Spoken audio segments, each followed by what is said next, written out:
Ágætu fundargestir, komið þið sæl. Ætla að bjóða ykkur velkomin að þennan opna fund Sæbrautarstokk, bæði umhverfismat framkvæmdarinnar og deiliskipulag sem nú til kynningar og er til umsagnar í skipulagsgátt til 20. júní önnur áætlunin og 29. júní hinn.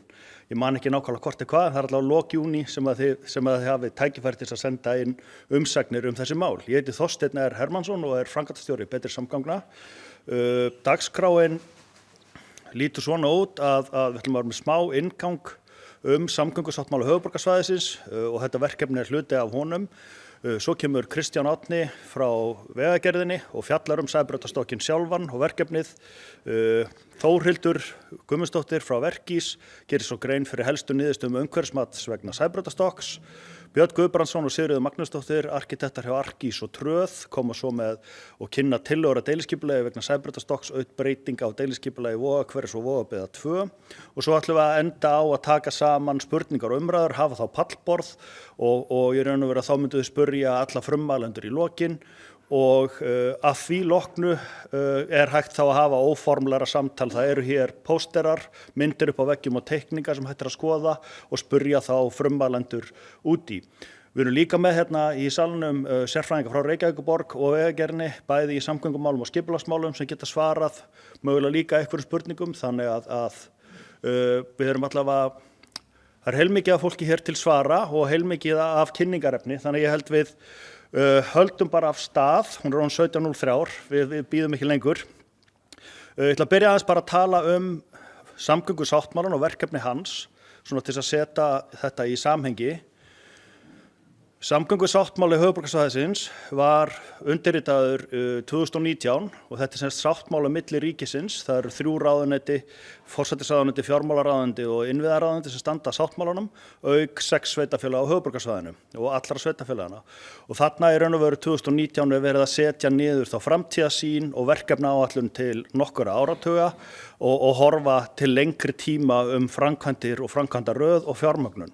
Sáttmálinn var svo uppfærður fyrir 2 árum síðar og í raun og veru allar tíma og kostnaðaráætlanir uppfærðar og svo framvegis. Sáttmálinn í raun og veru með 4 fjárfestingaflokka, það eru 3 þeirra eru stærstir.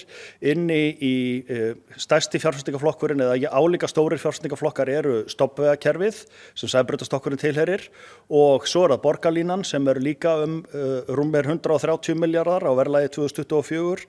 Hjól- og göngustígar eru 13% af fjármunum sáttmálans. 40 milljarðar og svo það að minni verkefni sem snúa að umferðarstýringu, flæði og öryggi sem eru áætlað að kosti 10 milljarða til ársins 2040. Stofnvegaverkefnin sem eru inni í samgöngusáttmálanum eru 9 talsins. 3 þeirra lokið, þetta var aðeins farið að stað, glærurnar afsakið, þeir voru fluttar á milli véla. 3 þeirra lokið, Vesturlandsvegi, Reykjanesbraut og Suðurlandsvegi í gegnum svona ytri mörkin á höfuðborgarsvæðinu. Arnarnesvegur sem þarna merkt S4 á kortinu í framkvæmd og opnar síðar á þessu ári. Og þar á eftir þá Sæbrautarstokkur og Reykjanesbraut og við Bústaðaveg sem eru næstu stóru verkefni í stofnvegunum. Og til að setja okkur í samhengi þá erum við þarna það sem stendur S5 á kortinu en þið sjáu að Reykjanesbraut Bústaðavegur þarna rétt sunnan við verkefni sem í nágrenninu bæði í rúmi og tíma, ef við getum orðað þannig. Í samgöngusáttmálanum eru líka 6 lotur borgarlínu sem á að byggja upp til 2040 og þær tengja í raun og veru megin kjarna sveitarfélaganna og megin atvinnu- og þjónustusvæði við megin íbúðabyggð.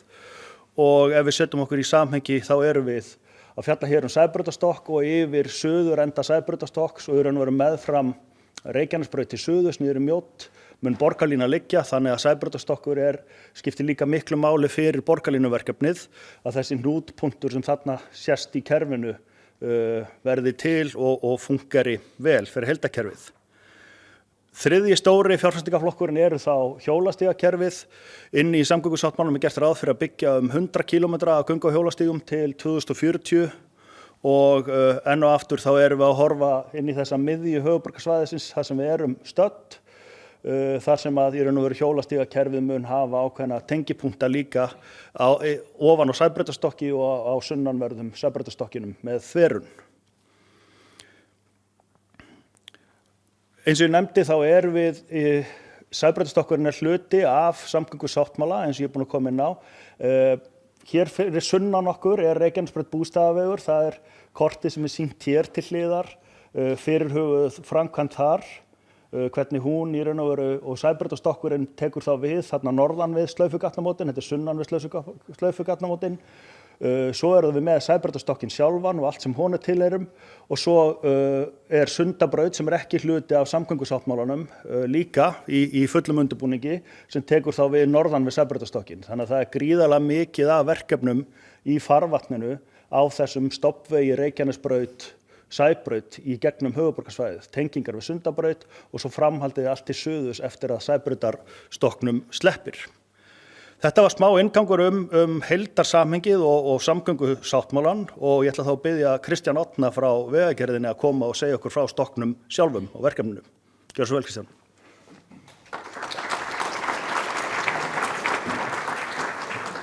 Takk fyrir, Þorsteinn. Ég ætla að reyna að fara með svona stutta samantekt þetta stóra verkefni. En svona aðeins ég heiti Kristján Árni, ég verkfræðingur með sérhæfingu í samgöngum og vinn hjá höfuðborgarsvæði Vegagerðarinnar. Þar sem að ég svona held meðal annars utan undirbúning þessa verkefnis. En það semst þannig að Vegagerðin heldur utan undirbúning og framkvæmdir verkefna sem samgöngusáttmála á stofnvegum sem í veghaldi Vegagerðarinnar og hér að ræða eina lykil framkvæmdir samgöngusáttmála eins og Þorsteinn fór yfir sem framalega í forgangsröð þessara framkvæmda. En kannski byrja aðeins bara að fara yfir hvað felst í framkvæmd stokka. Í einföldu máli þá það bara þannig að það grafinn 10 metra djúpur skurður sem nokkrir tugir metrar á breidd og þar þetta steypta mannvirki byggt ofan í og svo fyllt yfir með jarðvegi. Og umferð bíla þá sett neðanjarðar sem skapar ýmis tækifæri hvað varðar umferðarlausnir, skipulag og umhverfi. Meðal helstu ávinninga slíkra stokka framkvæmda eins og þessarar þó bætt umferðarflæði og umferðaröryggi fyrir alla samgöngumáta með mislægum lausnum og betri tengingar á milli borgarhluta, beggja vegna við umferðarþungan stofnveg eins og tilviki Sæbrautar, hljóðvist og loftgæðir svo bætt yfir langan kafla þessa stofnvegar. Svo myndast þessir auknu möguleikar til borgarþróunar og uppbyggingar og hugmyndin baki þessu verkefni að hún byggir á svona heildrænni nálgun á lausnum á samgöngumannvirkjum þar sem tekið tillit til þá allra ferðamáta.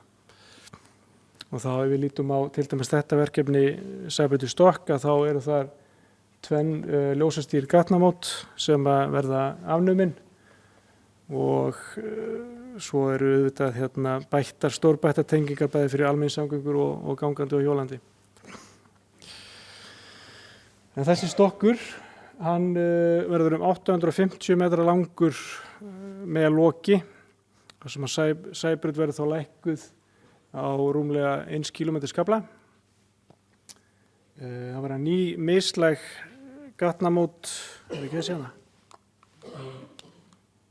ný mislæg gatnamót ofan á stokknum við Kleppsmýrarveg og Skeiðavog og borgarlína mun fara yfir stokkinn og þvera stokkinn á leið úr Ártúni og yfir á Suðurlandsbraut og sömuleiðis verður ný bílatenging af Suðurlandsbraut og yfir stokkinn og inn í Vogabyggð. Við kíkjum á þversnið stokksins,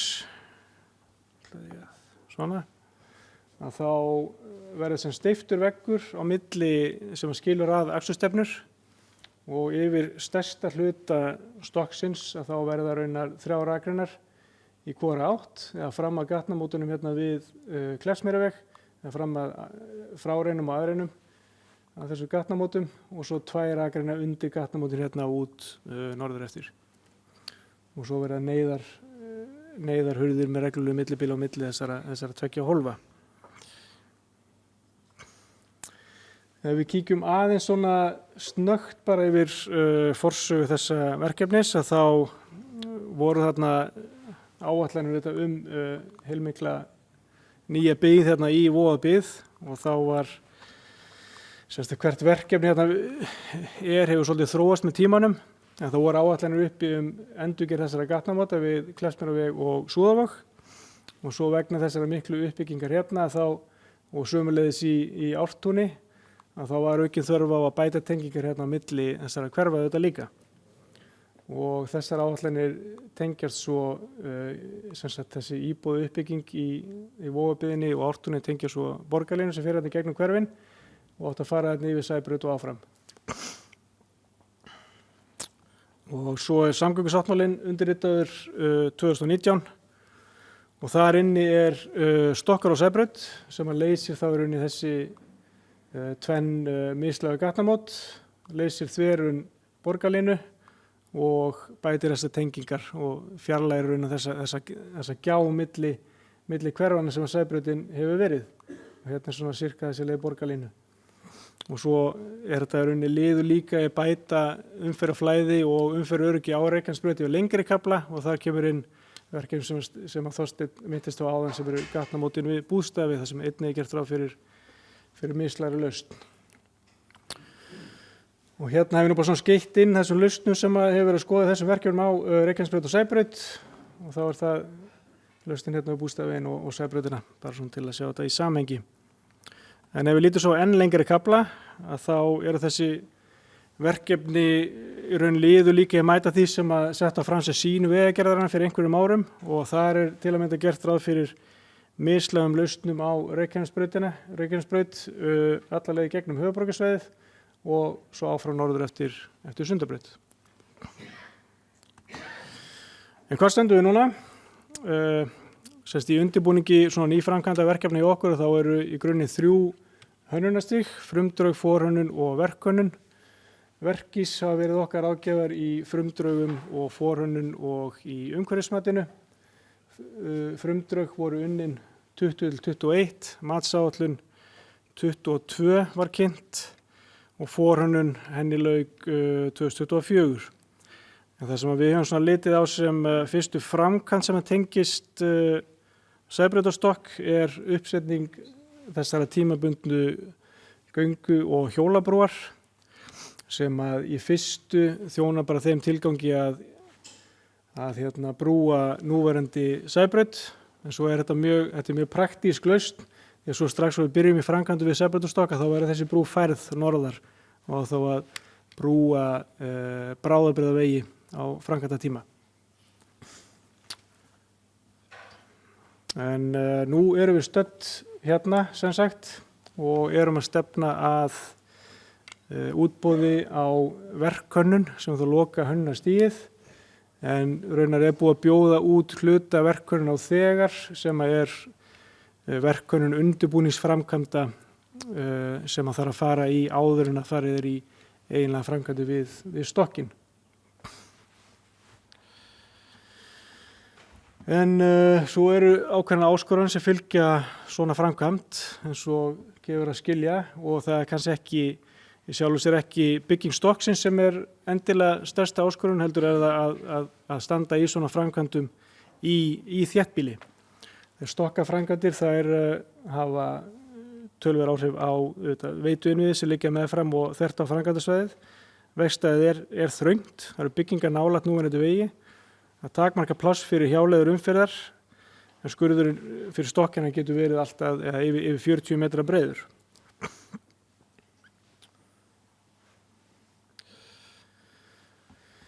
En sem sagt til að geta framkvæmt þennan stokka þá þurfum við að finna lausnir á umferð á framkvæmdatíma sem í rauninni bara verkefni út af fyrir sig.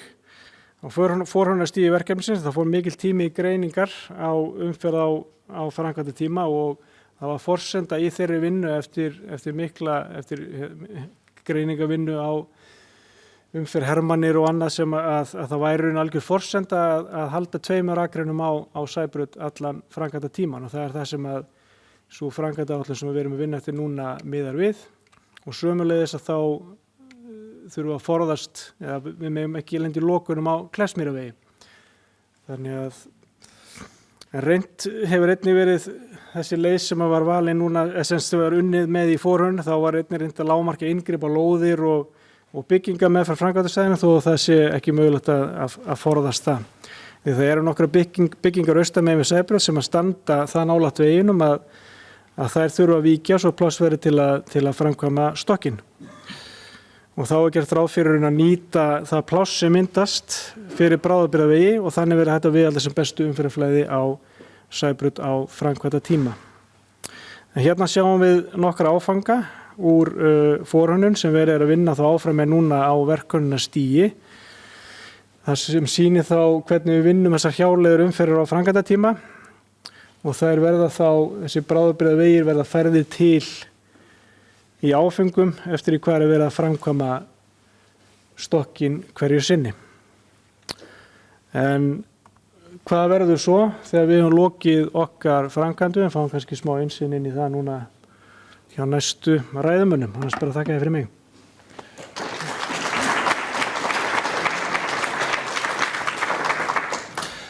Takk fyrir, Kristján. Þá ætlum við að fá hana Þórhildi Guðmundsdóttur frá Verkís til þess að gera grein fyrir helstu niðurstöðum umhverfismats vegna Sæbrautarstokks. Gjörðu svo vel. Bendil hér að þú vilt. Og mikrofónið er að lekka. Og að talda hann líka að þú vilt. Já, þetta fínt. Komið þið sæl. Ég heiti Þórhildur, eins og hann sagði, og kem frá Verkís og... Reynum við aftur. Sér heldur best að halda á hann bara. Komið þið sæl. Ég heiti Þórhildur Guðmundsdóttir, kem frá Verkís og með mér er einnig Grétar Páll sem er verkefnisstjóri hönnunar sem hefur verið unnin hjá okkur. Ég ætla að kynna fyrir ykkur helstu niðurstöður úr mat- og umhverfisáhrifum sem er núna í kynningu. Og í matskýrslunni er að sjálfsögðu heilmikið fjallað framkvæmdir og markmið og samræmi við stefnur en það kemur að mestu leyti fram í öðrum kynningum hérna. Þannig að ég ætla bara að drepa hérna aðeins á umhverfisþáttum sem voru til mats. Og það voru þessir: loftslag, jarðmyndanir og vatnafar, náttúruminjar, menningarminjar, borgarlandslag og ásýnd, byggðaþróun og landnýting, samgöngur, umferð og umferðaröryggi, hljóðvist og loftgæði. Og ég ætla hérna aðeins að tæpa bara á nokkrum þessar þátta. Til að segja ykkur aðeins frá menningarminjunum þá eru þarna ýmsir punktar teiknaðir inn á kort og framkvæmdasvæðið er afmarkað þannig með blárri línu. En innan framkvæmdasvæðisins eru þó engar verndaðar minjar, engar eldri en 100 ára. En kannski og grænir punktar þarna inni eru minjar yngri en frá 1930 en það er búið að raska þeim öllum nú þegar. En helst er kannski að nefna að þarna innan svæðisins er Dugguvogur 42 sem nýtur ákveðnar eða hefur verið lagð til hverfisvernd á vegna lágmynda Gerðar Helgadóttur. Og þetta hús stendur upp við stokkinn og til stendur að rífa. En það er sem sagt unnið að áætlun með Gerðarsafni til þess að varðveita lágmyndirnar. Aðeins ásýnd. Það hanga hérna á veggjum nokkrar myndir útprentaðar en það voru sem sagt skoðaðir 6 staðir það sem var metin ásýnd fyrir og eftir framkvæmdir. Sá fyrsti, ég ætla að sýna ykkur hérna 3 af þeim. Sá fyrsti er frá stað norðan við stokkinn og horfir til suðurs og þetta er sem sagt ljósmynd nýleg þarna frá þessum stað og svo er sem sagt búið að gera hér líkan sem var gert á vegum Glámi Kín arkitekta í samstarfi við okkur og Vegagerðina og þarna sést þá niðri munni stokksins, hvernig hann kemur til með að gæti komið til með að líta út. Annar punktur þarna frá norðan við Kleffsmýraveginn, horft til vesturs, yfir gatnamótin og samkvæmt áætlunum þá gæti þetta komið til með að líta einhvern veginn svona út frá þessum stað. Þriðji staðurinn sem ég ætla að sýna ykkur sunnan við stokkinn, horft til norðurs, þarna í útjaðri hjólastígsins og gatnamótin við Súðavog eru hérna, sjást hér, og eftir framkvæmdir gæti þetta lítið einhvern veginn svona út. Þá hérna hjólastígur og þetta væri þá borgarlínu braut og svo glittir hérna í stóðvegg fyrir ofan syðri munnan. Ég ætla að segja ykkur aðeins frá hljóðvistarútreikningum sem voru framkvæmdir. Þetta sem sagt tilfelli sem á við árið 2040, reiknað umferð miðað við það ár. Þetta þá án stokks, þar sem að Sæbrautin í óbreyttri mynd. Það eru hér reiknuð, þetta eru sérst mörkin og viðmiðunarmörkin eru 55 desibel. Þannig að rauð lína hérna milli grænna og gulra flata eru hérna núgildandi viðmiðunarmörk sem gilda fyrir jafngildis hljóðstig. Og hljóðstigið á þessum staði nokkuð hátt í dag og hækkar með aukinni umferð til framtíðar. Samsvarandi tilfelli fyrir sömu umferð sama tímabil eftir tilkomu stokksins hér. Þá hérna lækkar að sjálfsögðu hljóðstigið ofan á stokknum, en það lækkar einnig hérna við þessa íbúðabyggð. Þetta eru hús hérna þá við Njörvasund til dæmis. Þannig að hljóðstigið ennþá yfir mörkum, en það lækkar samt. Aðeins loftgæðin. Hér sjáum við reiknað svifryk fyrir samskonar-tilvik og vorum að horfa fyrir hljóðið. Sem sagt umferð fyrir árið 2040 og það eru í viðmiðunarmörk sýnt hérna sem er miðað við 45 mikrogrömm á rúmmeter og þau eru sýnt hérna með dökkri línu á milli ljós, guls og brúns flatar. Og þetta þá sólarhringsstyrkur svifryks PM10. Annars vegar erum við með hérna punktalínu. Hún sýnir í rauninni þessi mörk án mótvægisaðgerða, en með mótvægisaðgerðum erum við með þessa dökku línu hérna á milli flata. Og þetta eru nota bene mörk sem eiga að taka gildi árið 2030. Eru strangari heldur en þau mörk sem eru gildi hérna hjá okkur í dag. Sem segir okkur að miðað við þær forsendur sem eru fyrir þessu líkareikningum þá þarf að grípa til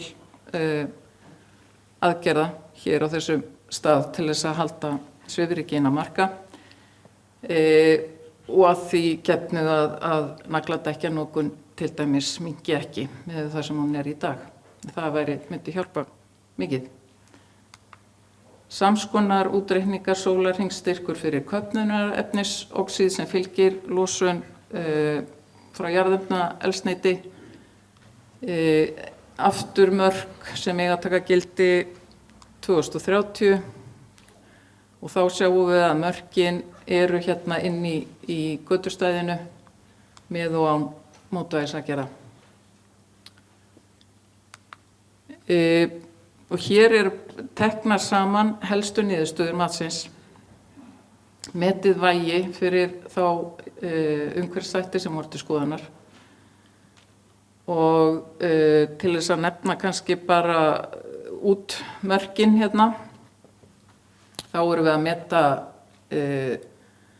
talsvert neikvæð áhrif á umferð á framkvæmdatímanum. Þrátt fyrir að það eru ýmsar mótvægisaðgerðir sem að munu vissulega hjálpa mikið til og en þá erfitt að gera ráð fyrir öðru en að það verði alltaf einhver áhrif á þessum tíma. Svo kannski sérstaklega loftgæðin. Við erum að meta nokkuð til talsvert neikvæð áhrif í næsta nágrenni við syðrimunnan og svo metum við óverulega nokkuð neikvæð í nágrenni syðrimunna og næsta nágrenni niðri munnans og svo metum við verulega jákvæð áhrif á móts við stokkinn sjálfan. Önnur metin áhrif eru á milli, ég ætla ekki að fara yfir alla þessa þætti en já. Nokkur atriði varðandi helstu vöktunar og eftirlitsatriði á framkvæmdatíma. Það er gert ráð fyrir að verði eftirlit með umferð á hjáleiðum og framkvæmdasvæðinu. Það verði eftirlit með rykmyndun við niðurrif bygginga. Eftirlit verði með hjólbarða flutningabíla verði hreinir svo þeir ber ekki mold inn á göturnar. Skynjarar í áttina að næstu íbúðabyggð fyrir styrkt svifryks og svo er gert ráð fyrir að frárennsli yfirborðsvatn frá framkvæmdarsvæðinu verið vaktað með tilliti til mengunar, rennsli grunnvatns inn á framkvæmdarsvæði inn í stokkstæði verði vaktað og svo að fastmerki verði sett á hús vegna mögulegs sigs og hús sem standa næst verði skoðuð fyrir framkvæmdir. Einhver atriði hér á rekstrartíma, skynjarar við báðamunna stokks til þess að nema styrk mengunarefni í lofti svo sem svifryk, köfnunarefnis, oxíð og kolmónoxíð. Skiljur í dælubrunnum verða vaktaðar með til mengunar á fráveituvatni og svo verður ýmiss konar vöktun í stokknum sjálfum, myndavélar og umferðarmyndavélar og hitaskynjarar og svo framvegis. Mótvægisaðgerðirnar sem verið að gera ráð fyrir eru þessar helstar. Val á umhverfisvænum efnum til mannvirkjagerðar, endurheimt aukning gróðurþekju, þetta er kannski með tillit til loftslagsáhrifa, huga nýtingu jarðefna sem næst framkvæmdarsvæðinu og hvetja til notkunar vinnuvéla með minni losun, aftur loftslagsmál, flokkun og nýting jarðefna, til dæmis fyllingarefni við stokkinn í aðra framkvæmdir eða landmótun, ný göngubrú yfir Sæbraut sem var verið að lýsa áðan, hún verður færð á framkvæmdatímanum og bætir þannig þverun á svæðinu á meðan framkvæmdur stendur. Og svo eru aðgerðir vegna mengunar grunnvatns og jarðvegs, krafa áhættumat og viðbragðsáætlanir verktaka, krafa hreinsun ofanvatns frá framkvæmdarsvæðinu. Hér eru nokkrar yfirbót. Það eru aðgerðir til að vernda menningarminjar, hlífa Skektu og í 1. Það er einnig hús sem hefur þótt ástæðu til að varðveita og varðveita listaverkaútveikjun Dögguvágs 42 í samráði við Gerðarsafn. Aðgerðir til að draga úr hávaða, það eru þessi 2+2 vegir á hjáleiðum til að bílaumferðin færi síður yfir aðra götur í nágrenninu, hjáleiðinar í íbúðarhúsum, minnka leyfilegan hámarkshraða og setja upp hljóðveggi. Og svo að lokum að áætlun verði aðgengileg hvenær og hvar stendur til að rippa, fleyga eða sprengja þegar það stendur til. Og svo aðgerðir til að minnka rykmyndun á framkvæmdatíma.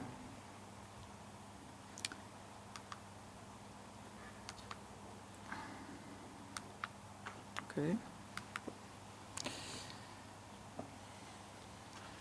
Já, svo ætla ég bara að lokum að nefna það að umhverfismatið í kynningu núna á skipulagsgátt HMS. Kynningatíminn frá 13. maí og hún lýkur 29. júní og þar hægt að bæði sækja gögn og koma athugasemdum á framfæri. Takk fyrir.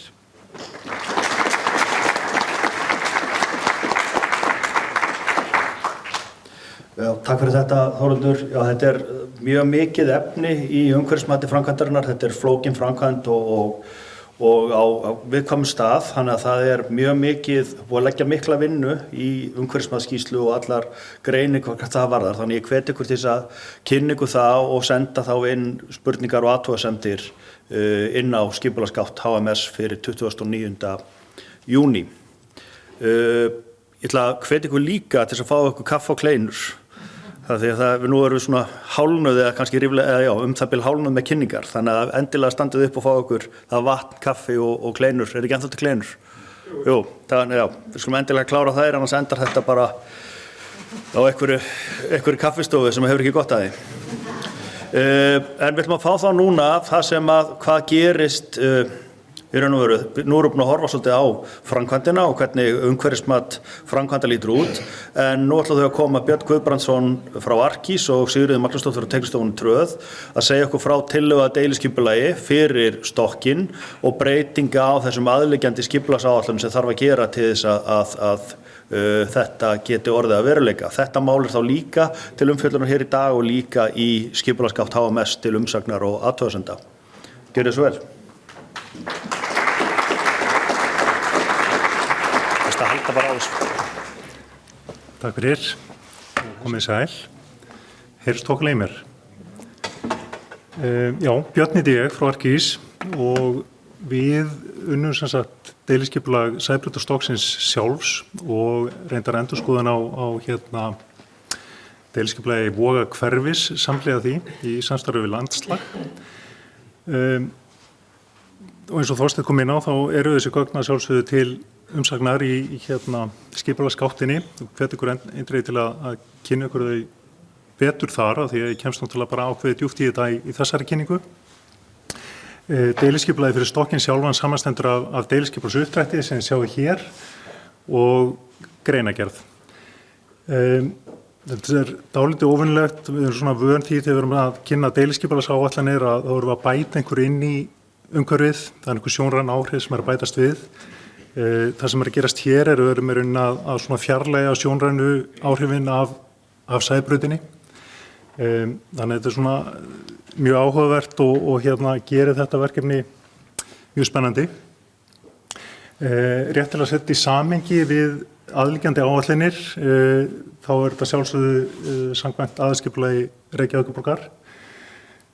Og það eru þarna nokkrar skipulagsáætlanir sikvorum megin við stokkinn sem verða fyrir áhrifum og við rúnlum í gegnum það hér aðeins hvaða áætlanir það eru og hvers konar áhrif það eru. Við erum að gera þetta nýja skipulag fyrir stokkinn og það eru svona jaðaráhrif sikvorum megin. Og hérna sjáum við svona glefsur af þessum áætlanum sem að verða fyrir áhrifum sikvorum megin. Það sem ég veit að Sigríður ætlar að kynna ykkur aðeins á eftir er Vogabyggðin sem þið sjáið hægra megin á skjánum. En síðan skipulagsáætlun fyrir Vogahverfi sjálft. Þar eru áhrifin í rauninni þau að skipulagsmörkin eru aðeins að breytast frá því sem í gildandi skipulagi. Auk því sem að lóð Steinahlíðar færð í rauninni úr núverandi skipulagsáætlun Vogahverfis og yfir í skipulag Sæbrautarstokks. Og síðan eru þarna smávægilegar breytingar á skipulagsmörkum við enda Suðurlandsbrautar sömuleiðis. Þær breytingar sem að mæntir við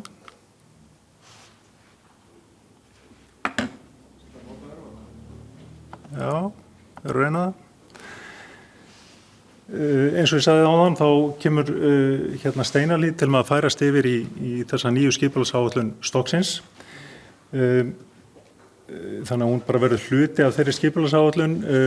Það verða breytingar á lóðarafmörkun Steinahlíðar en nettóstærð lóðarinnar helst svo sama. Það er rauninni færist að hluta til ofan á stokkin. Síðan eru þarna nokkra lóðir í Vogabyggðinni sem verða fyrir skerðingum og það er bara af þessum praktísku ástæðum að stokkurinn tekur dálítið til sín. Við gerum grein fyrir þessum skerðingum í deiliskipulagsáætlun stokksins en í rauninni verður breytingin síðan í hérna deiliskipulagsáætlun Vogabyggðar. Þannig að það kemur ekki beint inn á þetta deiliskipulag. Hérna sjáum við síðan aftur nokkrar af þeim myndum sem við sáum áðan með umhverfismatsskýrslunni, þar sem við sjáum hérna mun fyrir og eftir frá ýmsum sjónarhornum. Við sáum áðan þessi sjónarhorn sem við sjáum uppi bæði vinstra megin og hægra megin, annars vegar af stokksmunanum til norðurs og hins vegar af hérna gatnamótunum við Skeiðavog. Og síðan sjáum við hérna niðri fyrir og eftir myndir úr lofti, þar sem við sjáum annars vegar Sæbrautina og hins vegar þetta í rauninni borgargarðs yfirborð sem að verður til ofan á stokknum eftir að stokkurinn er kominn. Í deiliskipulaginu eru við að gera grein fyrir möguleikum fyrir hljóðskerma við munana, þó sérstaklega norðamegin. Þetta er ekki beinlega sett fram sem sko bindandi útfærslur heldur einungis hugmyndir og svona heimil til þróunar á útfærslum til að tækla enn betur þessi áhrif sem við sáum aðeins hérna áðan í umhverfismatsskýrslunni. Og síðan sjáum við hérna nokkra myndir, tölvugerðar og þrívíddarmyndir frá ýmsum sjónarhornum. Hérna erum við að horfa til suðausturs yfir gatnamót Sæbrautar og Kleppsumýrarvegs við Skeiðavog. Og sjáum þarna hvernig þarna verður til í rauninni grænt yfirborð þar sem að Sæbrautin liggur í dag og auðvitað þessi nýja tenging á milli Vogabyggðar og Voghverfis sem verður þá mun öruggari heldur en er í dag. Hér erum við síðan að horfa til norðausturs yfir þennan nýja borgargarð og ég tek það fram að þeir svona húsmassar sem við erum að sýna Vogabyggðar megin eru einungis setti fram sem möguleiki. Þarna er í rauninni ekki beinlínis skipulagstillaga á bakvið það, heldur er þetta sýnt sem einhvers konar tilvísunin í eitthvað sem gæti mögulega gerst á síðari stigum. Hér eru við síðan að horfa til norðurs, lóð Steinahlíðar er þá hérna vinstra megin og hægra megin er það sem við köllum Vogatorg sem er í rauninni tilheyrir ekki þessu deiliskipulagi en er hugsað sem fyrirhuguð skiptistöð borgarlínu þá í síðari áföngum. Tilheyrir aftur ekki þessu deiliskipulagi heldur hérna er aðeins lengra inn í framtíðina. Varðandi útfærsluna á borgargarðinu sjálfum ofan á stokknum þá erum við ekki að setja fram á þessu stigi bindandi skilmála fyrir útfærsluna. Við erum í rauninni að búa til svigrúm til þess að sé þetta móta garð sem er grænn og hérna hefur alla þá möguleika til að verða fallit og gott umhverfi fyrir aðliggjandi hverfi. Það er svo sem við gert ráð fyrir svona þessum megin stígum, bæði gangandi og hjólandi. Það er gert ráð fyrir þverunum frá austurs til vesturs og síðan við suður endan er gert ráð fyrir tengingu borgarlínu og reyndar Suðurlandsbrautar sömuleiðis yfir stokkinn. Og hérna sjáum við í rauninni nokkra sneiðingar þvert í gegnum stokkinn á ýmsum stöðum. Eins og ég held að við komið fram áðan þá er stokkurinn sjálfur eða lokið á stokknum í rauninni í þeirri hæð sem Sæbrautin er í dag. Þannig að það er svona ágætt að nota það sem viðmið til að gera sér grein fyrir hvar yfirborði verður en á þessum sneiðingum sjáum við afstöðuna með tilliti til þeirra húsa sem fyrir eru sikkur megin við stokkinn. og síðan hérna í lokin sjáum við í rauninni loftmynd af Sæbrautinni eins og hún í dag, hérna vinstra megin, og síðan tölvugerðarmynd hægra megin sem að gera þá grein fyrir garðinu sem verður til ofan á stokknum og þessum nýju gatnamótum sömuleiðis við Skeiðavog, Klessmýraveg og hérna þverrunni til suðurs við suðurmunan. Þetta síðasta glæran hjá mér. Takk fyrir.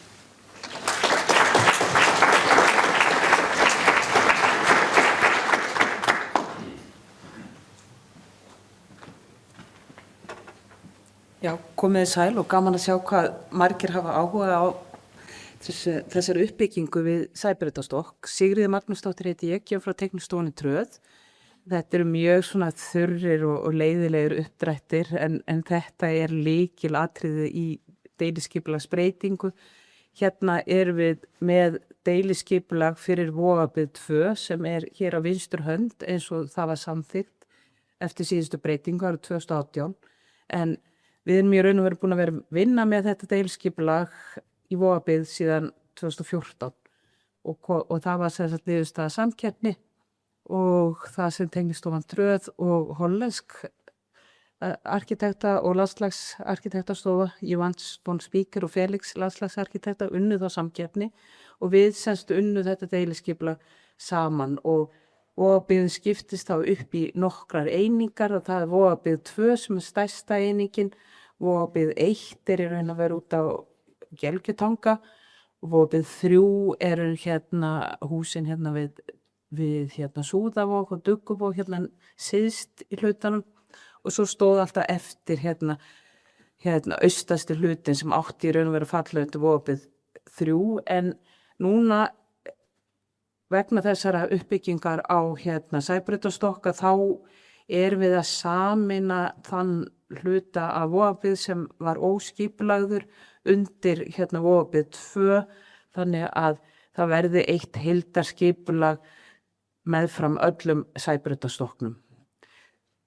Það sem eiginlega sameiginlegt með öllum lóðum í Vogabyggð að Sæbraut að þar hefur ekki verið nein uppbygging þrátt fyrir að það hafa legið fyrir heimildir í einhver ár áður en Sæbrautarverkefni fór svo langt eins og núna en hérna þannig þarna var tækifæri til þess að byggja upp miðsvæði, það sem sagt atvinnuhúsnæði aðalega með þá alltaf 20% íbúða en þetta hefur ekki raungerst en núna erum við í raun og veru ekki að tala neina uppbyggingu heldur að gera athafnasvæði vegna uppbyggingar á stokknum og þetta hérna hef ég tekið út allt sem bláskíkt hérna í deiliskipulags uppdrættur því þetta eiginlega byggt svona sett þannig fram að þetta uppdrátturinn sem gildi og svo hinn sem fjær sem sagt eins og það verður og svo þá lýsingin hérna í smáu letri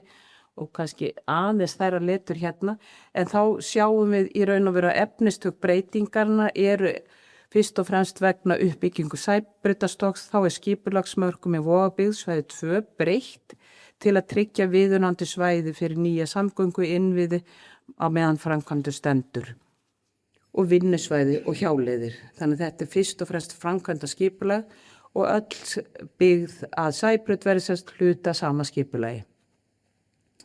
Þetta sem sagt fyrsti áfangi þá í deiliskipulag fyrir þetta svæði að því seinna áfangan að þá fyrir að tala sjálfa uppbygginguna. Þetta svona sem Björn á sínum glærum en við erum ekkert að tala neina uppbyggingu á þessu stigi. Og á framkvæmdatíma að þá áhersla lögð á að tryggja ásættanlegt umferðarflæði eins og kom fram hérna í umhverfismatinu og öryggi allra vegfarenda. Og samkvæmt forhönnun að Sæbrautarstokki þá gert ráð fyrir hjáleiðum og bráðabirgða gatnamótum vesturhluta Vogabyggðar og aðgengi og gangandi og hjólandi yfir Sæbraut verði færanlega göngubrú. Þetta í raun og veru kjarninn í þessu skipulagi.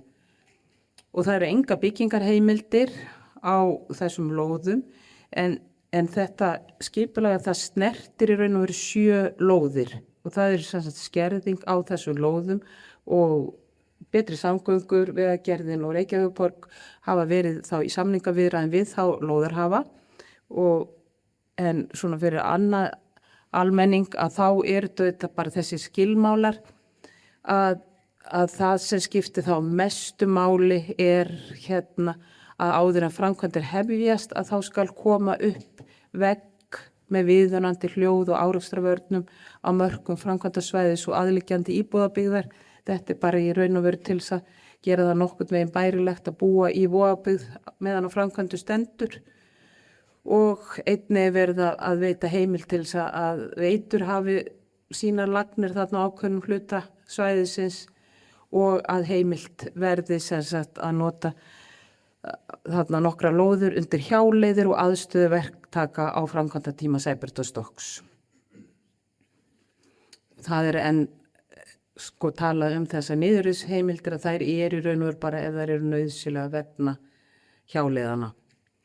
Og það þetta eitt hús þarna sem er kannski merkilegra heldur en önnur hús og gekk lengi undir nafninu GG húsið og var á sínum tíma Dugguvog 2 en er núna Dugguvog 42 og þetta er afskaplega merkileg bygging. Þetta er ekki bara hús merkilegt út af lágmyndum Gerðar Helgadóttur sem vissulega setja svip sinn á húsið, heldur þetta einstakt hvernig í raun og veru arkitektúr og myndlist koma saman í þessu húsi og sýna það metnað sem uppbyggingar aðilar hafði á sínu tíma og þetta hús hlaut meira að sérstök verðlaun á hálfu Arkitektafélags Íslands árið 1974 og það er vissulega eftirsjá í því ef þetta hús þarf að víkja en það er svona verið að reyna að setja svona alls konar skilyrði fyrir því þannig að ég var svona svolítið fór fyrir brjóstið á mig hversu umhverfismatsskýrslan tók svona léttvægt á því að þetta hús þyrfti að fara en ég skil alveg áskorunar en þetta er alltaf viljinn sem skiptir þarna mála því það var vissulega gaman að hafa þetta hús áfram í hverfinu af því það mun gefa hverfinu mikla möguleika til framtíðar. En það nú svona, þetta kannski mín persónulega skoðun en það allavega skýrt að hvernig meðferð á þessum lágmyndum, hvernig á að fara með það ef húsið víkur, að það á allavega að reyna að verðvita eitthvað af þeim.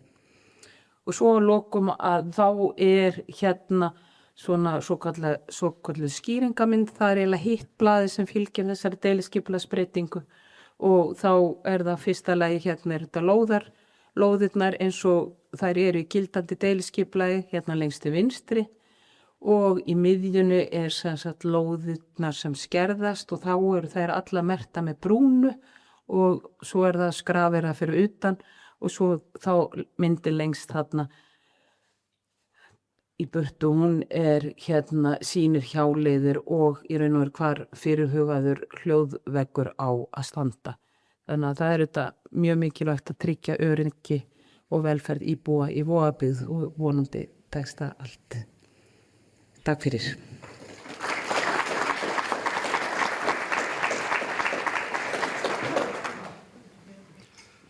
Takk fyrir þetta Sigríður kærlega. Kannski ítreka bara aftur við sjáum hvað þetta er framkvæmdarlega séð og umhverfislega séð og skipulagslega séð. Þetta er flókið og mikið verkefni. En þá ætlum við að opna fyrir spurningar og svör. Ég ætla að biðja frummælendur að koma og tilla sig og ég ætla að biðja þá ykkur sem vilji spyrja að fá míkrafón, ef ykkur til að hlaupa með míkrafón á milli og kynna ykkur fyrst og bera svo spurningu og við reynum að leysa á því. Frummælendur eru þá til þess að svara spurningum. Við erum líka með fleiri fulltrúa frá Reykjavíkurborg og Vegagerðinni ef að þarf að halda og svo í raun og veru hægt að standa líka upp og ræða við okkur eftir á frummælendur eða aðra og horfa á þessar myndir í sammenningu sem að eru hér uppi á veggjum. Hver vill ríða á vaðið með spurningum? Já, það er best að ég byrji. Einhver verður að gera það. Ólafur Guðmundsson heiti ég og er mikið búinn að vinna í umferðarmálum og búinn að vinna mikið með Þorsteini gegnum tíðina og stundum erum við sammála og stundum ekki, en það er hann að segja. Ég var í borgarstjórn og ég er búinn að vera í vinnuhóp í sambandi við Sundabraut. Og það sem ég ætla eiginlega kannski helst að segja hér og ekki að fara að gagnrýna mikið, við erum að byrja á því að þakka fyrir þessar kynningar. Það er mjög gaman að sjá þetta loksins, af því að mín reynsla er svo að maður fær aldrei að sjá heildarmyndina og það er eiginlega kannski gagnrýni mín númer 1. Þegar ég var í Sundabrautarhópnum þá horfðum við á Sæbrautarstokk í heild sinni, út á Holtavegi.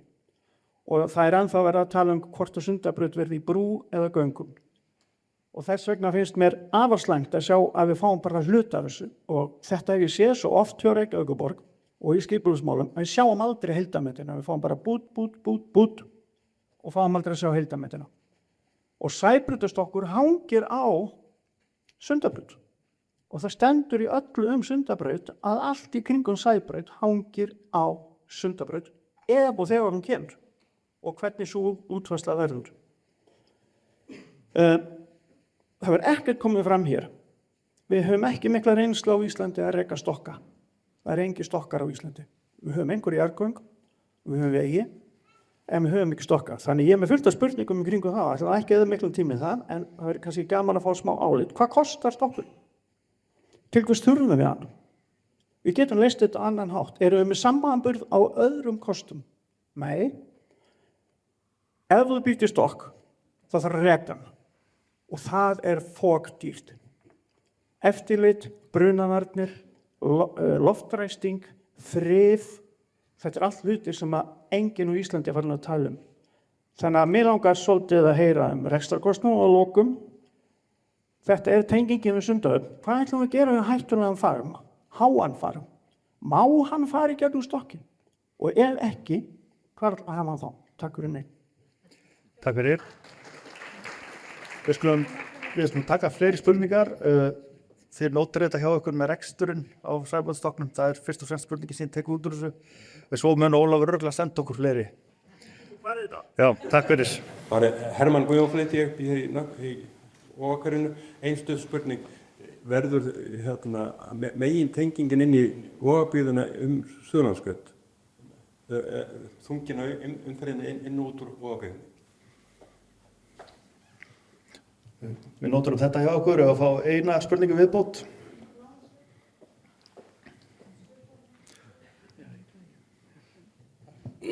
Takk, Ingvar Skúlason heiti ég. Ég ætlaði að spyrja hérna stefnu á loftflæði í göngunum, hvort þú fari í vestur eða austur. Annað, það er lengdin á stokknum. Manni finnst það eins og það vanti svona cirka 150 metra upp á hann í vestur. Út af því að þegar að umferðin kemur, og hún kemur örugglega frá Sundabraut, og hvort sem hún verður í stokk eða í brú, þá kemur öll þessi umferð þarna þennan veg. Og það verður hreint og beint ólíft við þennan veg. Þannig að það verður að gera einhverja bagabrætur fyrir þá sem eru standa alveg upp við Sæbrautina. Takk. Takk fyrir. Kannski bara eini viðbót, já, þá er þú stjórnar þessu sé ég. Það er gott.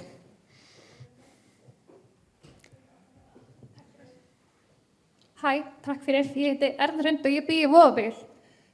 Mér finnst kannski ekki búið að koma fram hvernig þið ætlaði að tryggja öryggi bæði gangandi vegfarenda og barna sem að búa í Vogabyggð, sem að þurfa að sækja bæði frístundir og skóla. Hvert ætlaði að flytja göngubrúna? Það er stór spurning og þannig mér finnst ekki að kannski hafa að fara beint inn í þetta. Annað, ég er mjög forvitin af hverju Skemmtivogur 1 er svona frábært húsnæði því ég bý við hliðina og þetta er hræðilegt húsnæði í Nýslu.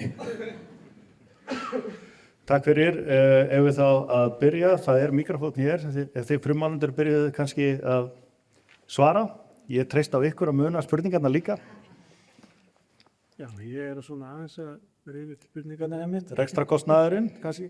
Já, rekstrakostnaðurinn að þá held ég að við ekki þekki nú að reka svona mannvirki og verið með semst og búnaðurinn sem við notum er bara þess að við notum þá í jarðgöngum og myndi tengjast inn á vaktstöðina hjá okkur.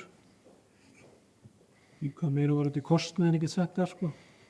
háfermi, það er spurning með... Já, einmitt, þá eru ákveðna aðra leiðir sem að mjög hár varningur þyrfti að fara. Kemst upp á Silfurbraut? Já, einmitt, og það ekki bara Skriðavogsleiðina þá framhjá og þar inn á... Já, nýju Silfurbraut. Nei, fyrir ekki. Þetta er undantekningafarmur sem við verðum að tala um það. Þetta er undantekningafarmur þegar allir hefðbundnir vöruflutningar fari í gegnum stokkinn, það er ekki rétt skilnaður. Kostnaður við stokkinn, framkvæmd stoppkostnaður. Ég get svo sem svarað því, það er áætlað að heildar mannvirki kosti 25 milljarða króna, þannig að þetta er virkilega stór framkvæmd sem við erum að tala um hér. Ef við kannski að koma þá að ykkur með umferðarleiðir inn í Vogabyggð og göngubrún líka. Já, þú taka það bara leiðin inn líka, það verður sem sagt tengingin inn í Vogabyggð úr vesti og hún verður af Suðurlandsbraut. Þannig að þú komar austur og þá ferði í rauninni og í stokkinn og upp Kleppsmýraveg og þá leiðina. Þannig að aðaltengingin er af Sæbraut og Kleppsmýraveg inn í Vogabyggð eins og hann er í dag að mörgu leyti. Já. Færsla á göngubrú og öryggi á framkvæmdatíma. Já, ég er ekki með teikningu hérna að því hvert göngubrún fer norðar og þá verður þar að brúa sem sagt þessa hjáleiðir sem að verða á framkvæmdatíma og við gerum bara ráð fyrir að þurfi eina færslu á þessari göngubrú og þá ætlum við að tryggja þarna örugga leið yfir. Þannig að það er búið að hugsa fyrir því svo það sé sagt.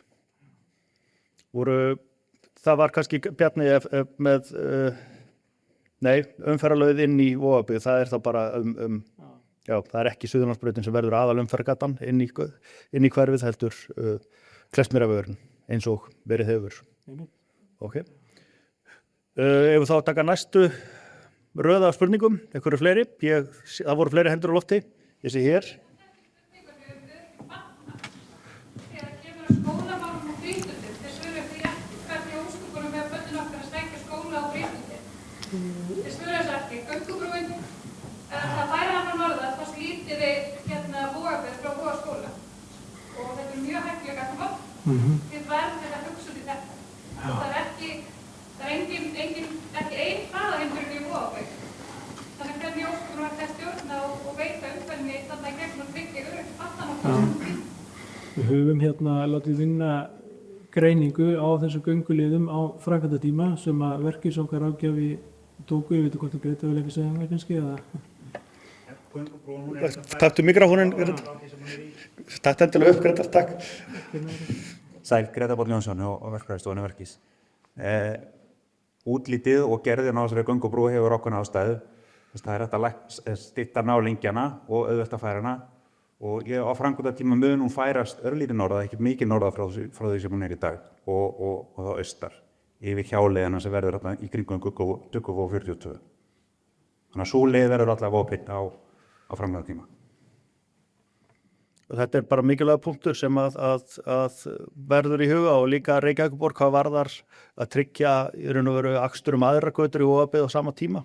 Þess vegna líka eins og hefur framkomið lögð mikil áherslu á að hafa Sæbraut 2+2 allan framkvæmdatíma til að umferðin sé ekki að leita inn í hverfi og annað. En okkar bæta við að þetta verður teklað betur á verkefnastigi og við sem búin að sjá nokkuð í gegnum þetta að þá verður nánari hömlur tekið næsta hömlastigi og við leggjum mjög mikla áherslu á öryggi gangandi vegfarandi þannig að segja á framkvæmdatíma. Ég vil taka fleiri spurningar, kannski byrja þarna megin. Hörður Ingi, Hjartarson. Ykkur fórst alveg að fræða okkur það hvar munnarnir á stokknum eru.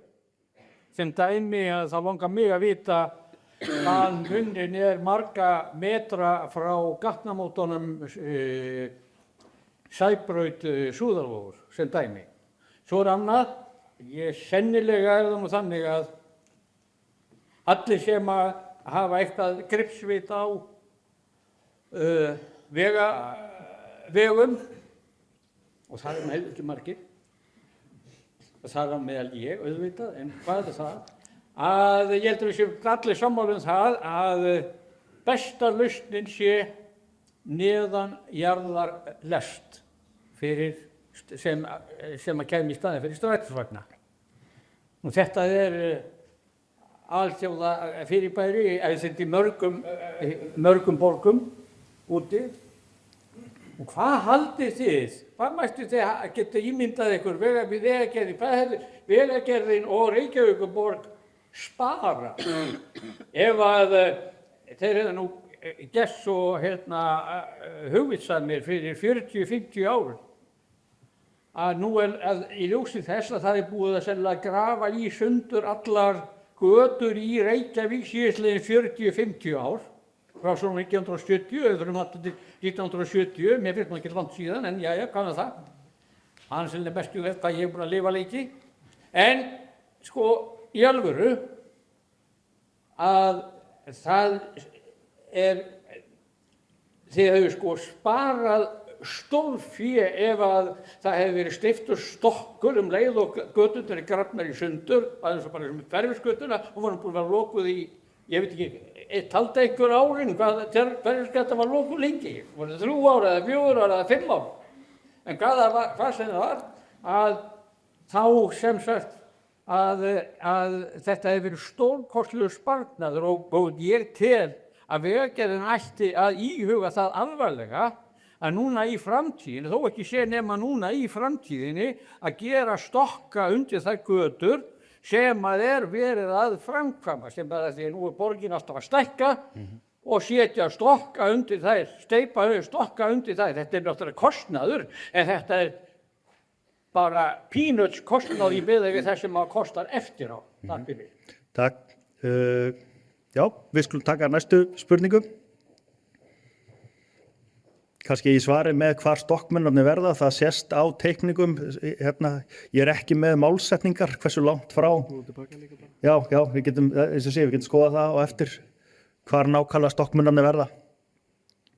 Daginn, ég heiti Andrea og ég íbúi í Njörðarsundi og mér finnst bara kannski vanta upplýsingar áhrifin á framkvæmdatíma ef að sperður, sem það virðist vera, á húsin sem liggja Njörðarsundsmegin næst framkvæmdunum á framkvæmdatíma. Líka bara eitthvað, ég sá það á eftir að gera náttúrulega svona sprengiáætlun, en líka bara hvað verður ef það verða skemmdir á húsum sem standa þarna næst og hvaða ráðstafanir eru gerðar þarna megin varðandi hljóðvist og mengun á framkvæmdatíma. Mér finnst vanta bara svona upplýsingar fyrir íbúa þarna megin. Takk fyrir fleira. Takk fyrir.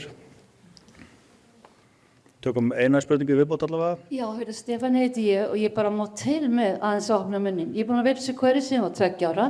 Mér langar að benda á að það annar skóli í hverfinu sem heitir Langholtsskóli og mér finnst kraftaverk að það skuli ekki hafa orðið annað dauðaslys á gatnabátum Sæbrautar fyrir ofan húsasmiðjuna og Skeiðavogi. Þar sé ég er heimavinnandi eins og ég hef verið að gera smá tilraun, bæði þarna á nýju þessari göngubrú þarna sem að ég benti á sínum tíma að væri galið að setja börnin sem að fara í Langholtsskóla, þau eru ekki að fara þreytt á mótnana þarna í þessa göngubrú og ég horfi á dag að meðaltali allavega 20 börn fara yfir þessi gatnamót og til dæmis líka á þessum brjáluðu hjólum, áhoppuhjólum. Græni kallinn oft með fljótur og þau fara á rauðuljósi og bara ég ætla ekki að hafa ekki bent á þetta. Takk fyrir. Takk fyrir þessa ábendingu. Mætti ég geta aðeins, Já. Ég geta aðeins á það, loftflæði, kortaflæði, ég tala að með nóg. Já, loftflæðið, Kristján, þú kannski svara með loftflæðið og eftir, maður takk. Loftflæðið úr stokknum. Hvort fer það í austur eða vestur? Hvort kemur það yfir okkur í Njörðarsundinu eða fyrir eitthvað annað?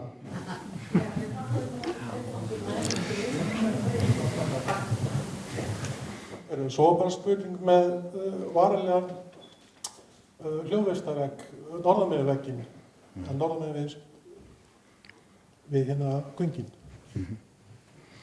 Það við skulum reyna að taka það líka, Kristján, það er mikið til þín. Ef að fá eina spurningu viðbót.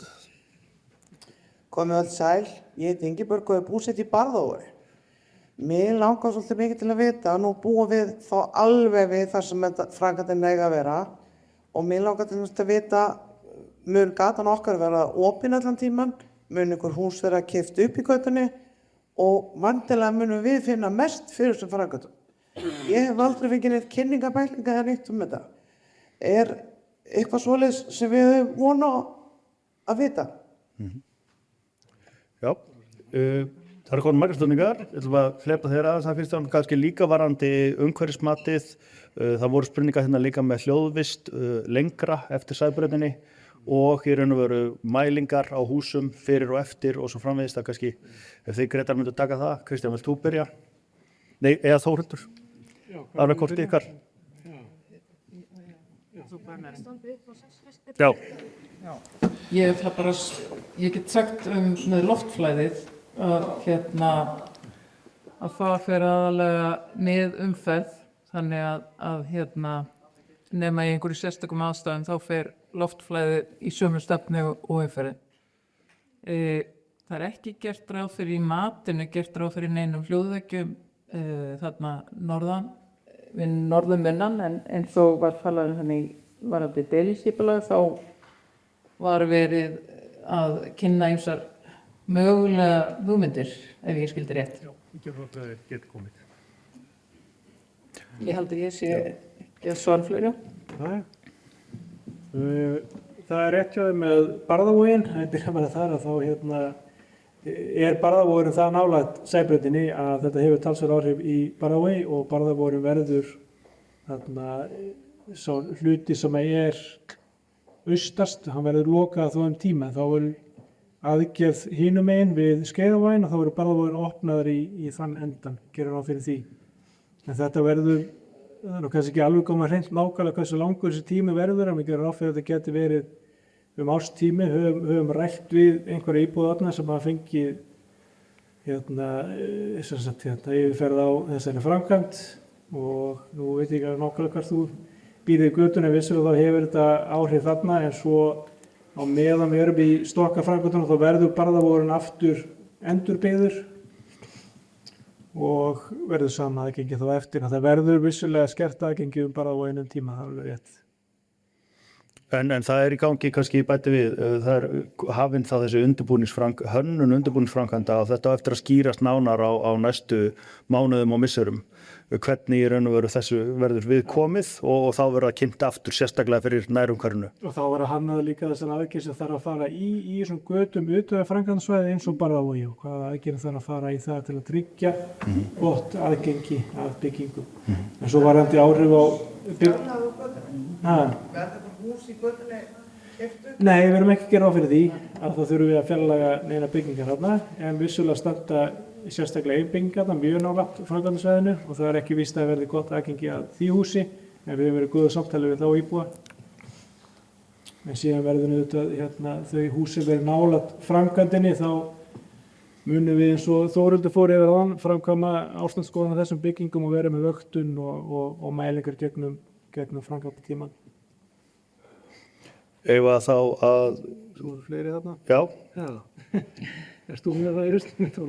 Nei, það var í raun og veru, það koma náttúrulega, ítrekka spurningar hvað gerist norðan við Sæbrautarstokkinn og kannski því að svara það er verið að horfa á það í tengslum við Sundabraut, hvað gerist strax norðan við stokkinn, hvernig í raun og veru hljóðvistar aðgerðum með öðru er framhaldið, er það ekki rétt með mér? Ég er að horfa hér á fulltrúa Vegagerðarinnar og borgarinnar, þannig að við getum ekki alveg svaraði á þessu stigi en það er eitthvað sem að er til skoðunar og þetta er sami framkvæmdaaðilinn. Það er vissulega óöfnilegt að það sé ekki komið niðurstaða í hvaða lausn verður fyrir valinu á Sundabraut, það er bara fyrir þetta verkefni. Það var þetta. Við erum á næsta hönnast að vita það. Skjóta hérna út af því að þetta er nú eiginlega þannig að þetta er framkvæmd sem hefur kannski mest áhrif á einhvers staðar út í 20 hús, svo standa þetta með götur.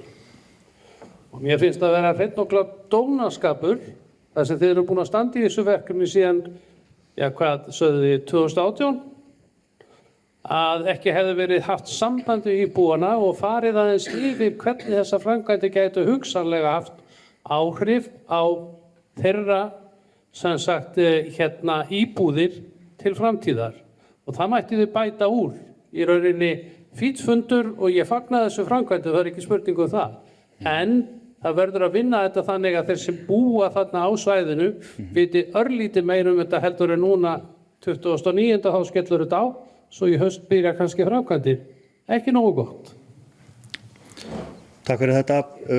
Aftur við erum sko, það er ekki gert ráð fyrir að framkvæmdir við stokkinn sjálfan hefist fyrir eftir 2 ár, 2028. Þannig að það er drjúgur tími í samtala ennþá og þetta er opinn fundur í raun og veru fyrir alla íbúa en nú er hægt að fara að zooma inn og ræða betur við þá sem búa næst eins og þú nefnir. Það er tímabært, algjörlega. Já, takk. Takk fyrir frábæra fund og mætingu líka.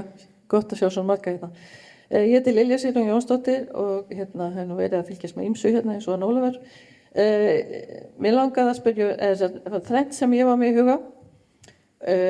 Það eitt rök fyrir því að gatnamót Skeiðavágs og Kleppsmýrarvegar við Sæbraut verði meisla gatnamót, þarf meisla gatnamót og af hverju. Aðkoma í Steinarhlíð, hvaðan verður hún?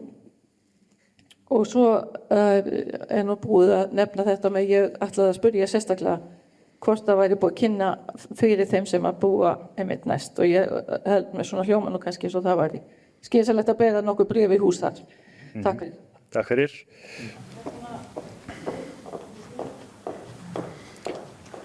Kristján, þú skrifar það hafa þér.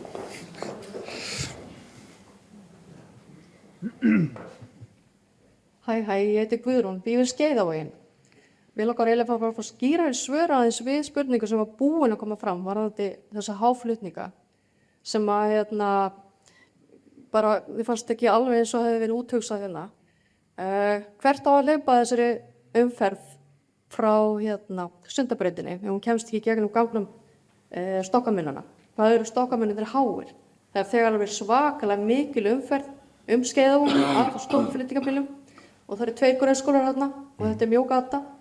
Þannig að ég ætti að vendum að fá aðeins skýrari svör þetta.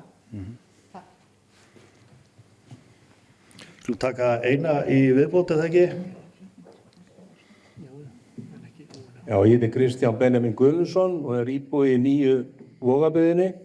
Mér langar þess að spyrja ykkur til hvaða ráðstafan verður gripið í nýju Vogabyggð til þess að stemma stigu við mögulega stór aukinni umferð bæði hraða og þunga umferðar í gegnum hverfið sem þegar er nú talsverð. Ég spyr líka hvort að það sé hætta á því að flutningabílar sem nú koma keyra Kleppsmýrarveginn upp á Sæbraut að þeir fara að stytta sér leið í gegnum Vogabyggðina með tilheyrandi hættu fyrir alla íbúa hverfisins. Eigum við þá að byrja að svara. Ég horf á þig Kristján til þess að byrja og kannski þig Bjarni varðandi Vogabyggð og á framkvæmdatíma. Háfermið líka, Bryndís sýnist mér rétt upp hönd þar. Ef að byrja kannski háfermið, Bryndís, viltu? Ég teki það. Já. Ég teki fram að venjulegur flutningur færi náttúrulega bara gegnum stokkinn áfram. Þetta er bóinu háfermið. Þetta er undantekningaflutningar þá sem að við viljum að ræða. Sæl, Bryndís heiti ég, svæðisstjóri höfuðborgarsvæðisins hjá Vegagerðinni. Við höfum verið að horfa til þess að Sundabrautin komi og hún komi á brú í því tilfelli að þá getur náttúrulega óeðlilega hái farmar ekki þar í gegn. Það er ekkert sem að takmarkar hæðina þar. Við höfum líka verið að velta fyrir okkur hvort við viljum fá þessa farma þarna inn eða hvort við viljum freka fá þá kannski inn á Þorlákshöfn. Þetta eru svona óvanalega hái farmar sem þurfa að fá leyfi hjá lögreglunni til þess að aka vegina. Allt annað kemst í gegnum stokkinn sem við erum að skipuleggja. Bjarni, má bjóða þér að taka þessum Vogabyggð á framkvæmdatíma. Kynnir þig kannski fyrst. Góð áminning. Ég heiti Bjarni, ég er deildarstjóri samgangna hjá Reykjavíkurborg. Ég er að finna manneskjuna sem var með spurninguna. Þannig, já. Takk, einmitt. Á framkvæmdatíma þá verður Súðavogurinn, gatnamót Sæbrautar og Súðavogs verða lokuð, þannig að í raun og veru verður Vogabyggðin sjálf botlangi á framkvæmdatíma. Þannig að það ætti ekki verið neinn gegnum umferð þar. Eftir framkvæmdir þá verður Suðurlandsbraut fyrirgeði, Suðurlandsbraut verður framlengt yfir stokkin og inn í Vogabyggðina, en akstursleiðin sem þá frá Vogabyggðinni, í raun og veru frá gatnamótinu þar sem að Bónus og Húsasmiðjan að Suðurlandsbraut, og það verður styttra að fara Skeiðavoginn heldur en að fara Suðurlandsbrautina eða fara í gegnum hverfið og fara í gegnum Suðurlandsbrautina. Þannig að við búumst ekki við mikill í gegnum en fara í gegnum íbúðahverfið þar, og ef það verður einhver gegnumakstur þá verður það líklega bara svipaður í dag Skeiðavog. Já, takk fyrir þetta. Það er ekki alveg hægt að svara öllum, en þetta ég ætla ekki að leggja til eins og ég sagði áðan að þegar að við klárum þessar spurningar og svör, þá er ykkur velkomið, við munum öll staldra við hérna, bara koma og spurja, og það er hægt að horfa þá hérna á myndir upp á veggjum og spurja nánar út í útfærslur. Við ætlum að taka þá kannski bara aðkoma að Steinahlíð og Mislagatnamót, já. Aðkoma að Steinahlíð verður Gnóðavog samkvæmt. Fyrirgeðu, aðkoma að Steinahlíð verður enda Gnóðavogs samkvæmt þessari breytingartillögu.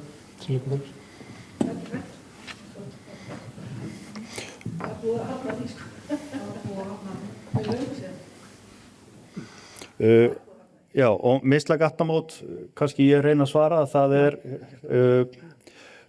í raun og veru þegar hvað segja, í dag eru 27.000 bílar á sólarhring cirka á Sæbraut á þessum kafla, verða 40.000 ef ég man rétt árið 2040 þegar Sundabraut er komin og fleira, þannig að það að hleypa þessum straumi undir eða í gegn er gríðarlega mikilvægt til þess bara að gatnamótin upp á fúnkeri, og í raun og veru þess vegna verið að sökkva Sæbrautin á þessum kafla til þess að gatnamótin þarna uppi geti annað í raun og veru umferð að frá Vogabyggð og Sundahöfn og svo framvegis. Þau myndi ekki gera það óbreyttu með þeirri umferðaraukningu sem verður á Sæbraut í framtíðinni. Því miður. Já, þeir taka vissulega pláss, og þetta snýst líka gangandi á hjólandi, hvernig á að koma þeim yfir þessi gatnamót. Við erum öll meðvituð það hérna inni að gatnamót Skeiðavogs, Kleppsmýrarvegar og Sæbrautar ekki eins og bestur á kosið þegar kemur að gangandi í dag, og sérstaklega þegar verið að sækja skóla sitt hvoru megin við, eða sækja skóla yfir götuna. En það mun bætist verulega því með stokknum og þessum gatnamótum.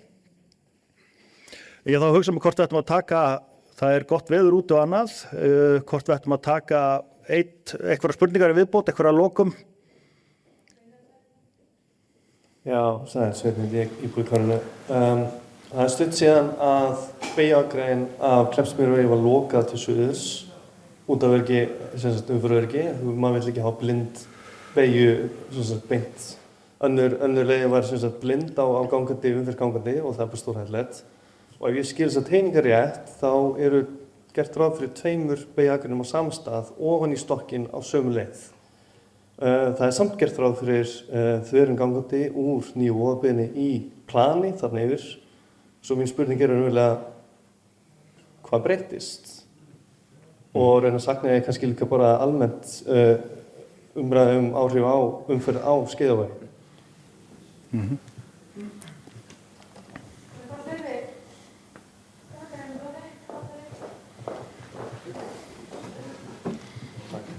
Axel heiti ég er íbúi í Skeiðavogi og er líka með fyrirtækjarekstur í Dugguvogi og horfni í Dugguvogs og Súðavogs.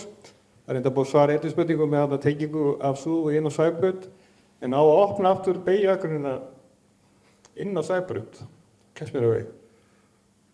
Hvert er þessi bílar fara sem eru að fara allum með að framkvæmdina yfir? Það er bara eina akrein þarna gegn með það inn á Sæbraut. Og hvað verður Sæbrautin líka með að framkvæmdina ef þetta er 40 metra breitt? Það er í raun og veru, já, ok, ég ætla ekki að byrja að svara því strax. Enga tekníkar, en eitt aftur. Takk. Herru, ef við byrjum kannski á seinni spurningunni, Kristján. Ég er inn á framkvæmdatíma, ekki? Já. Og þá erum við að gera ráð fyrir að tryggja allar strauma inn á og út af Kleppsmýrarvegi. Ég var framkvæmdatíma með því að vera með þessi bráðabirgða gatnamótin á Skektuvogalóðinni.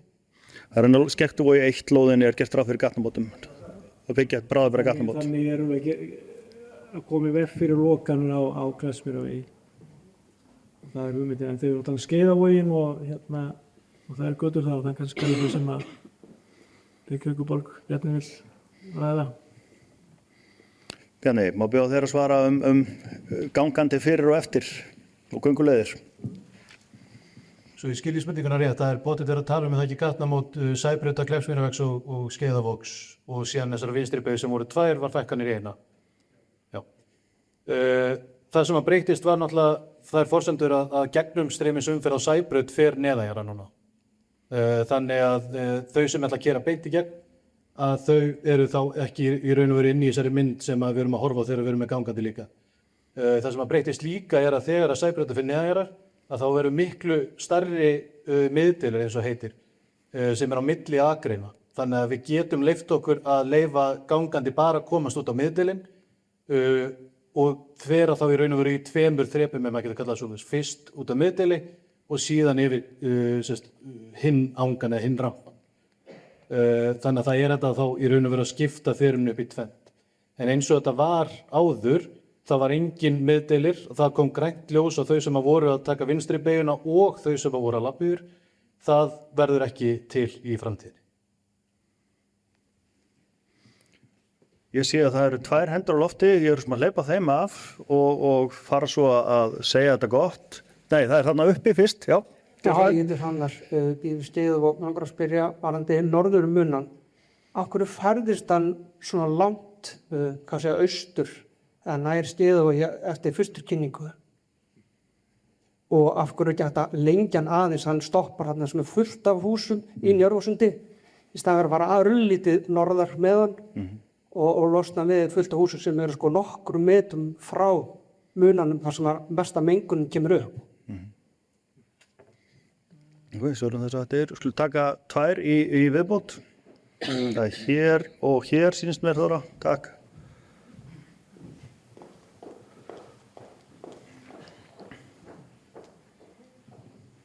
Góðan dag, Gunnar heiti ég, bý aðeins vestar og ég veit ekki hvort að þetta erindi á upp á pallborðið hér, en við sem að búum nágrinni við Holtaveg, hvað megum við gera ráð fyrir að þetta rask sem að verður þarna í kringum storkin, hvað mun það skila sig í mikilli aukningu í gegnum trafík upp Holtaveginn og okkar hverfi? Síðan geti ég ekki látið hjá líða að minnast aðeins á þessa athugasemd sem kom frá fulltrúa Vegagerðarinnar sem mér heyrist að sé búin að ákveða það að Sundabrú verði niðurstaðan, ekki Sundagöng, þrátt fyrir að fundir með íbúum á þessum slóðum hafi mjög eindregið óskað eftir því að það yrði horfið frá þessari brúar hugmynd.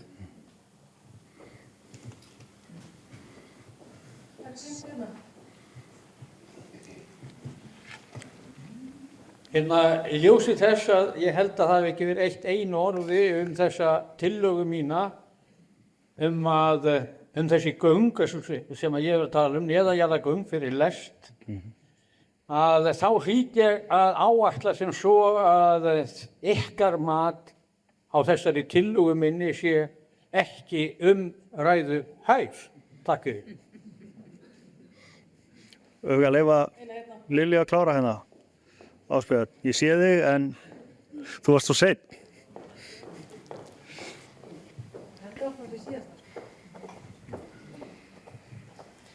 Svolítið lengi að hugsa.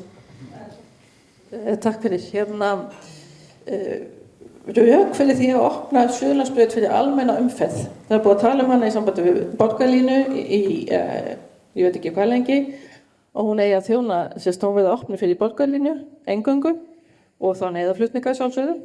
En hver er rökin fyrir því að opna Suðurlandsbraut fyrir aksturinn í Vogabyggð, því að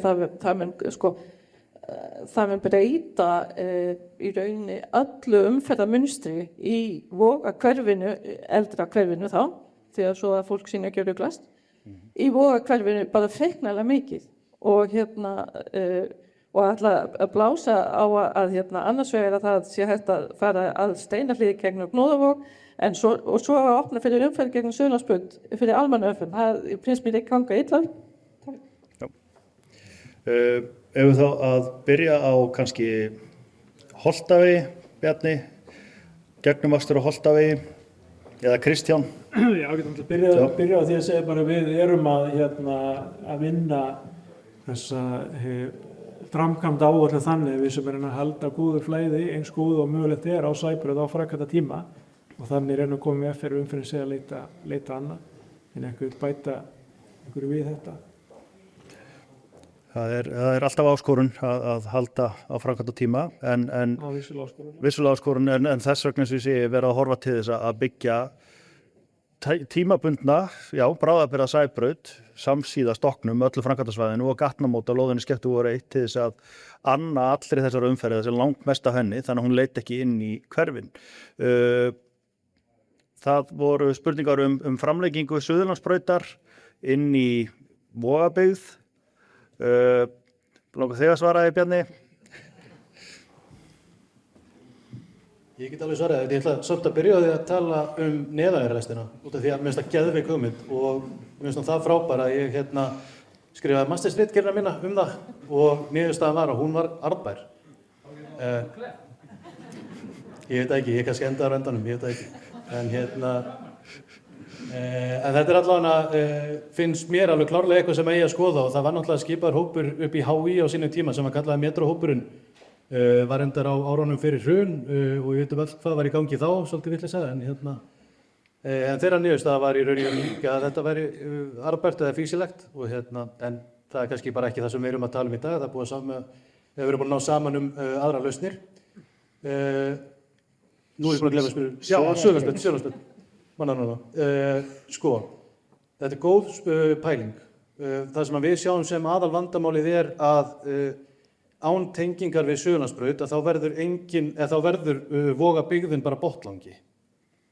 Og með Vogabyggðina sem botlanga þá fara allir út Kleppsmýraveg. Ef það gerist eitthvað slys eða eitthvað á Kleppsmýravegi þá eru allir lokaðir inni út af því þetta er botlangi. En með því að opna þarna og gera tenginguna samt langa og gatnamót og þess aftar ekki auðvelt að koma að staðinni. Þá erum við bæði að tryggja að það sé þá allan að leið út úr hverfinu fyrir akandi þegar kemur eitthvað upp á annar staðar í hverfinu en samt að það sé þá lágmarksfjöldi bíla sem hefur þá lágmarks áhrif á restina af Suðurlandsbraut. Svo var tengingin við Steinalíðum Gnóðavog sem er umdeild, heyri ég, er með svöru því? Já, Steinalíðum Gnóðavog aðal ástæðan er umferðaröryggi. Eins og tengingin inn á þá lóðir í dag Suðurlandsbraut þá er í raun og veru umferðaröryggi alveg eins og við myndum helst vilja sjá það. Við erum með gangandi og hjólandi á stíg sem er rétt meðfram gróðubeði og sjónlengdir inn á götuna sem er innan lóðar. Hún er ekki nógu góð og það eru tækifæri í að færa tenginguna inn á Gnóðavog og minkagróðurinn, það væri svo sem önnulaust líka en þá samt erum við ennþá þá með 2 þveranir yfir bæði borgarlínuna og yfir göng- og hjólastígana sem væri þá Langholtsvegur og síðan þessi tenging við leikskóla. Þannig að af umferðaröryggisástæðum þá er betra að færa hana. Þetta er í heildina svona cirka 35 bílar sem fara fram og tilbaka, samtals 70 ferðir á dag miðað við talningar sem við létum framkvæma og eru aðgengilegar á netinu samhliða. Við fengum þessar talningar fyrir þessu. Það var líka síðast fengið talning, hún var doppluð á fundinu.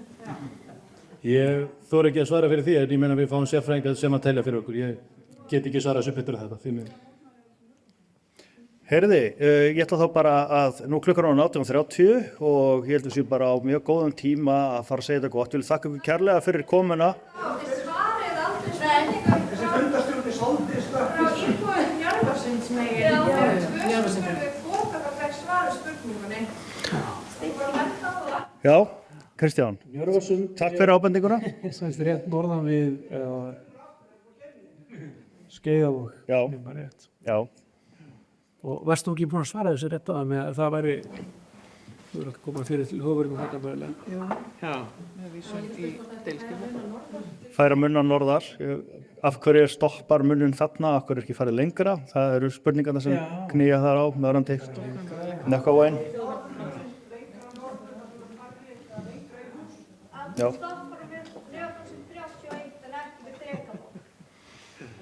Það er sko svo.